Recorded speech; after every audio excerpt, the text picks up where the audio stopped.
going on YouTube? Welcome to the channel. This is Lone Wolf, and in this video it's all about Marksmanship Hunter in the pre-patch. This is going to be my attempt at a guide to talk about talent, stats, Azerite gear, and essences, so bear with me. And feedback is welcome so we can continue making better videos. With that being said, let's get into it.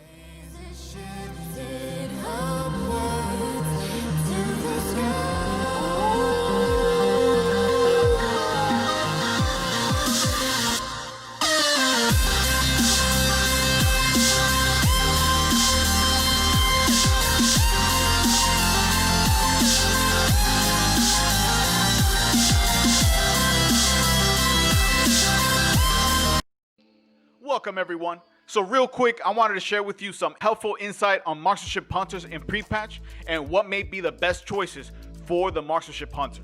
If you're new to the channel, we talk about Marksmanship Hunters all day and every day and mix it up with some beats for some chill vibes. If you like the sound of that, make sure to subscribe for some more content and give the video a like if you enjoyed it. With that out the way, let's start things off with talents. So this is what the default build will look like, and you may change talents depending on what you're doing. It also happens to be the best noob friendly build that we have, so copy paste if needed. So let's start off with the level 15 tier. Master Marksmanship is the default pick. It has the potential of giving you higher damage than the other two within a shorter duration of 6 seconds. It's also passive, which frees up space for your globals. Note, if you're like myself, where you don't have much crit, then you can opt out to use a Murder of Crows in arenas specifically until you can get better gear or higher crit stat. Serpent Sting is meant for cleave but eats way too many globals and does crapola damage. In the level 25 tier, Careful Aim will be your default for PvP and PvE. However, Explosive Shot is valuable when you have a group of enemies and you have high uptime on them. So definitely higher keys or long-lived adds in raids. Careful Aim wins out at lower keys and for most, if not all, of PvP. Aim Shot hits hard on its own, and how players' health is always fluctuating, you often get usage out of it versus Explosive Shot's 30-second cooldown. Alright? Don't even look at Barrage. Next we find the level 30 tier, where it's about adding utility. Camouflage is the default pick in this role for all content. It pairs very well with Feigned Death, taking you out of combat.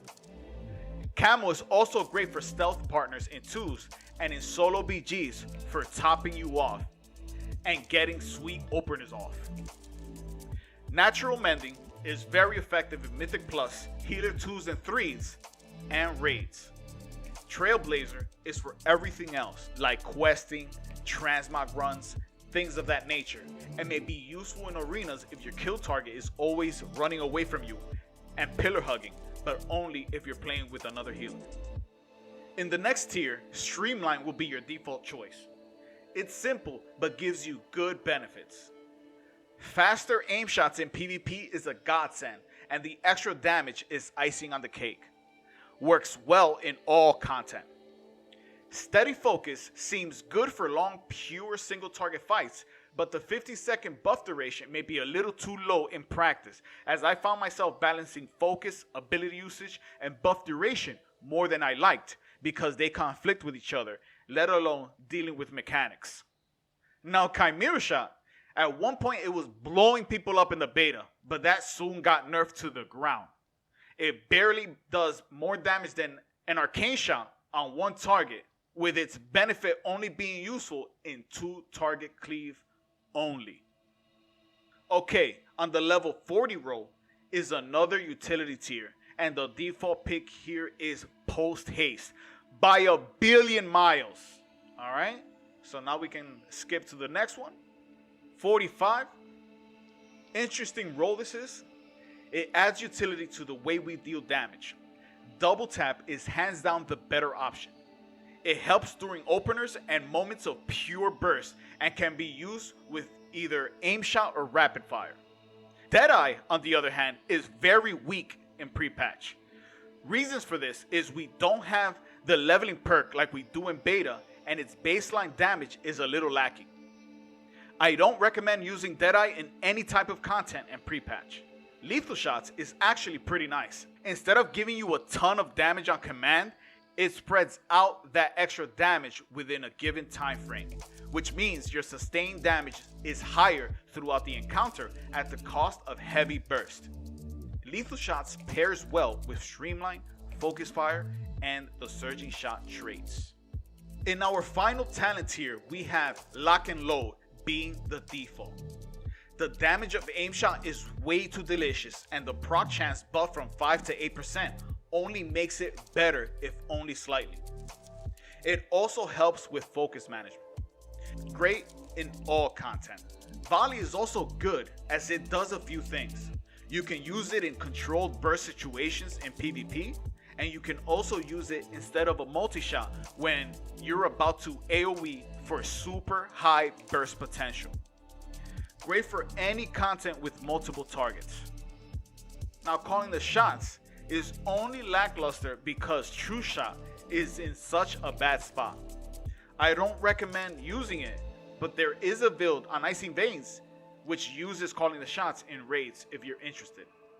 Okay, so let's move on to the PvP talents. These right here are the default picks, with Scattershot being the mandatory option. Depending on the situation though, you can talent out of either Feign Death or Roar Sacrifice, but never both. They're way too important. The other talents you can swap to are Explosive Trap, Sniper Shot, True Shot Mastery, Dragon Scale Armor, and very seldomly, Spider Sting. Alright, now for the Azerite traits. The two strongest options are Unerring Vision and In the Rhythm. For PvP, however, you can go full triple stack of Focus Fire and Surging Shots with the Streamline talent for some fat, juicy rapid fires.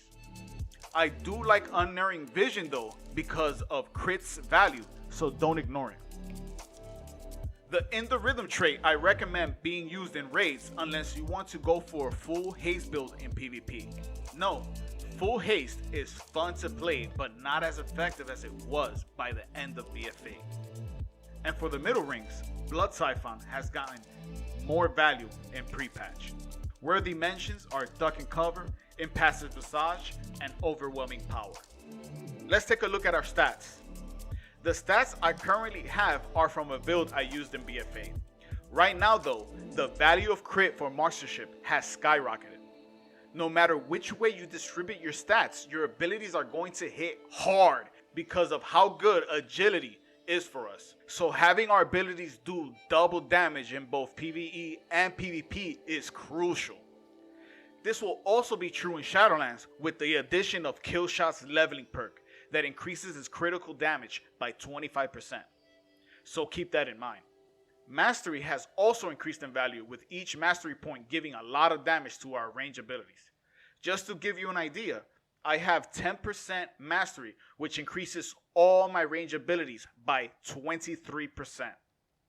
If you stack more mastery, you're going to hit hard. Now for versatility in PvP, it will be the stat, so just have it on all your gear when doing PvP content. In PvE, crit and mastery are just more valuable than versatility, with haste trailing behind it. Okay, so lastly we have essences. This is basically going to be your default for PvP. However, Crucible of Flame becomes more valuable the moment you do not have a healer with you. So make sure to remember that if you're playing double DPS or solo BGs. You can switch out the Memory Miner essence for Condensed Light Force, but Memory Miner synergizes very well with us right now. In PvE, there are two different builds that Icy Veins has put up, so go check that out if you're interested in that. One major essence I tried recently gave me spectacular PvP openers. If you think Marksmanship Hunter's openers are deadly, wait until you see it paired with World Vine Essence. With its short CD and it injecting your ass with steroids, this essence has potential. Alright guys, this marks the end of the video. I had a nice time making this vid. If you guys enjoyed this, give it a like, and if you've been binging on my content, definitely subscribe to see my new videos. If you guys have any other tips, please leave them in the comments. Thank you all for the love and support that we've been getting. This community has become an awesome one to be part of. With that being said, I'll catch you guys on the next one. Peace.